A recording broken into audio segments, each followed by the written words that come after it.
Oh, Captain, my Captain. It is our DFS Showdown previews. This episode, we are talking about the Rams versus the Lions. That is Austin Amandolia at Austin_FFL. I am Joshua Hudson at the One Hudsonian. He's the brains. I'm just the guy that talks and cracks a couple jokes. So, with this, as I mentioned, we're doing showdown slates throughout the playoffs. This week, we're going to have videos on the Browns versus Texans, the Dolphins versus Chiefs, Steelers versus Bills, as well as the Packers versus Cowboys and the Eagles versus the Bucks. And as I mentioned, this video here is focusing on the Matthew Stafford and Jared Goff Bowl, or however the fuck you want to pronounce it, whatever. Anywho, this is going to be a fun one because this could very well be a 35-34 shootout, and sign me the hell up. I am all about it. But Austin, let's talk about how everybody watching this video can play these showdown slates against us. Yeah, so we have leagues on DraftKings and FanDuel where you can play with us, and we will be posting contest for this game for the showdown slate for Rams Lions. We'll also be posting a contest for the showdown slate on the Miami Kansas City game and the Philadelphia Tampa Bay game. So you have one game every day that you can play with us. Please just humor me. Don't play the Eagles-Bucks game. I don't need any more misery when it comes to my Eagles potentially losing to the Bucks. It's like you just shouldn't play the game then. Yeah, I'm probably not, in all honesty. I don't need to be reminded. But anywho, we've got some fun segments lined up. As you can see, based on the backdrop, there is definitely a nautical theme to this show. This is Oh Captain, My Captain, and our first segment is Captain Chalk. As you know, with every DFS, there is always the chalk play. This is the guy that everybody is likely to pick because they're just that damn good. And Austin, you're starting with a literal god. Yeah, the sun god, Amon-Ra St. Brown. He is, to me, the chalk captain of the week. I feel like he's going to be the most popular captain just because he gets all sorts of targets. And furthermore, the Detroit Lions are favored. So they tend to, typically the favored team has the more popular players because they're going to score more points. I like it too. This is the type of chalk that I am willing to play. I'm not going to do it in every lineup. Like I've mentioned in other shows, I tend to do the 3 max entry contest when I do this. I'll probably have one lineup where St. Brown is my captain just to lean into that target share, but there's not much more to say. He can always pop off for 10 catches and a couple of touchdowns. It's just who he is. And in this matchup, the Rams secondary is not good, nor is the Lions secondary. So it could just be a bomb fest where both teams are passing for 300 plus yards, and that will benefit guys like Amon-Ra St. Brown. And here's the one reason why I like Amon-Ra as the chalk play over any of the prominent weapons with the Rams. St. Brown seems to be more of a target funnel simply because there's a little bit less target competition, not trying to slight guys like Sam Laporta, Jahmyr Gibbs, Jameson Williams, Josh Reynolds, etc. But when you've got a guy that's getting 140 some odd targets and the next closest is like 90, that's a vast difference versus on the Rams when you have a Cooper Kupp and a Puka Nacua that are very close in target share week in and week out. Speaking of Rams wide receivers, our next category is the Mutineer, because we all love to challenge our bosses. This is the Contrarian Captain choice that offers a little bit of variety and some upside in some of these larger tournaments.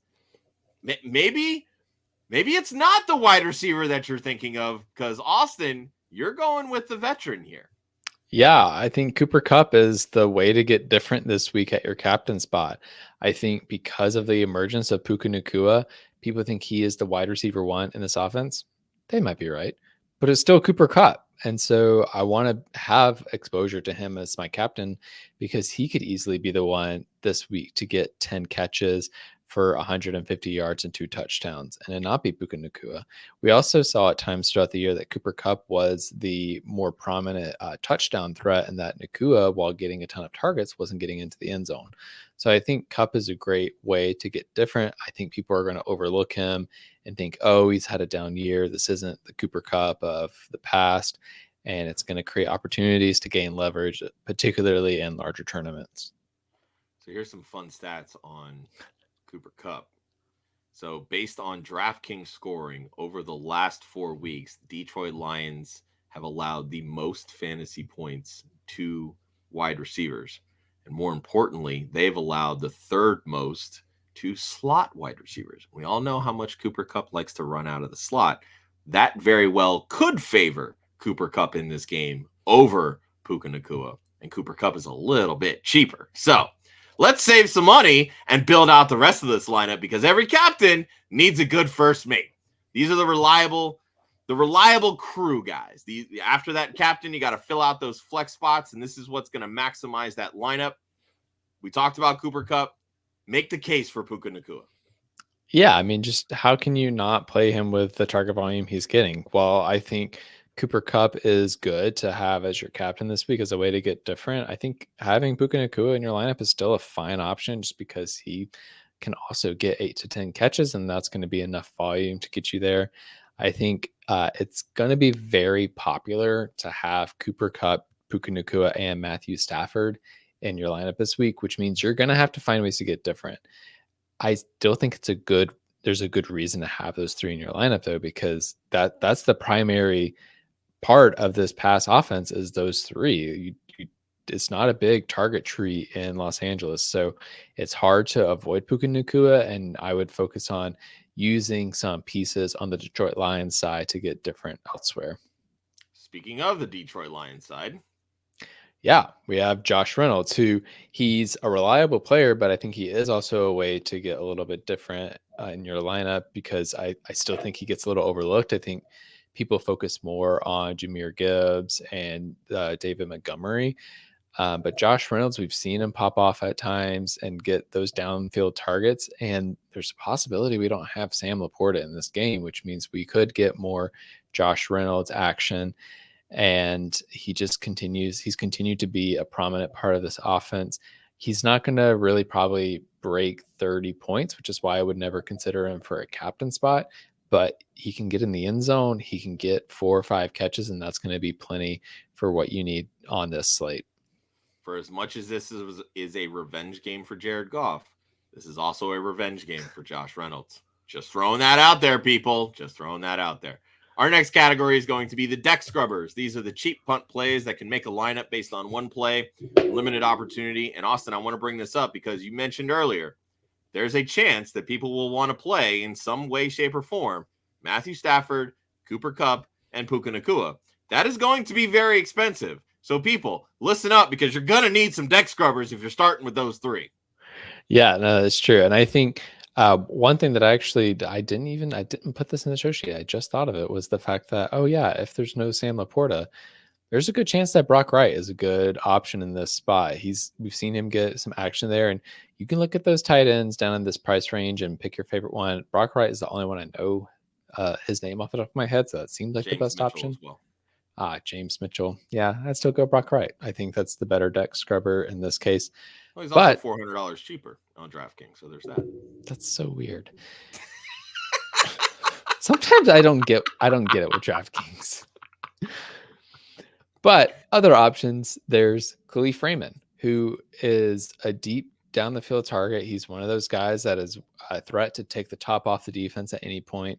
I think that, again, if Laporta's out, he can see more usage, but also we've just seen that he can pop off on a week and get some deep targets and get you 10 to 15 points, which is going to be great. I also love Tyler Higbee in the spot because the Lions have been struggling against tight ends down the stretch.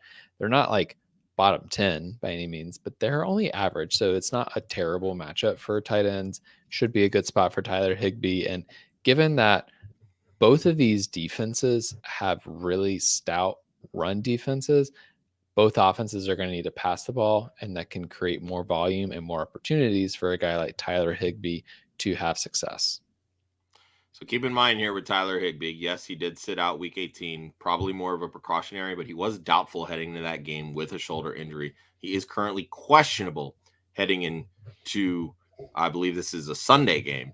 And if that's the case, Davis Allen currently sits at 4.4K on DraftKings. He's $400 more expensive than Tyler Higbee.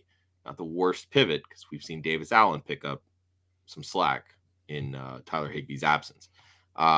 With that, quick reminder, you can play against us on some of these showdown slates. Hit the links in the description. You can play against us on both DraftKings and FanDuel. You can go against Austin, myself, Ryan, some of our other Club Fantasy and Women of Fantasy team members. And with that said, every hero needs a villain. Every ship has a nemesis. The Kraken. These are the lineup traps that sink the ship.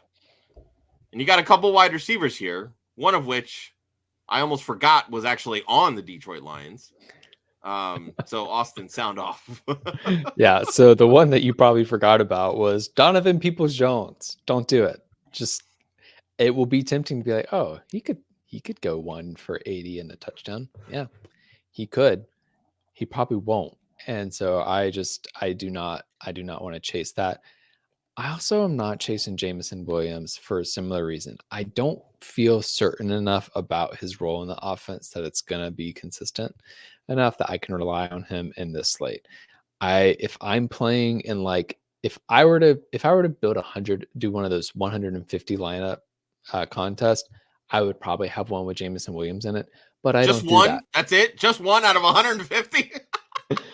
But I don't play that way. I play 3 max entry. Maybe I'll get to like 5, 6, or 7 if I'm getting really frisky, but I do 3 max entry. And so in that situation, I'm not going after Jameson Williams. I just think he hasn't shown it consistently enough for me to feel good about him. I think there are better options that provide safer floors and just as fine of ceilings as Jameson Williams. I like it. That is Austin at Austin_FFL. I am Josh Hudson at the One Hudsonian. You can follow Club Fantasy across the socials at Club Fantasy FFL, the URL clubfantasyffl.com. If you're watching this video, we appreciate it, and we'd appreciate it a hell of a lot more if you hit that like and subscribe button and help us reach these milestones that we're going after. We're oh so close. We've just crossed the 700. Let's get up to 1,000. That's our big goal for the start of the season. We've got off season full of content. But this has been Oh Captain, My Captain, and there's more showdown videos on the way.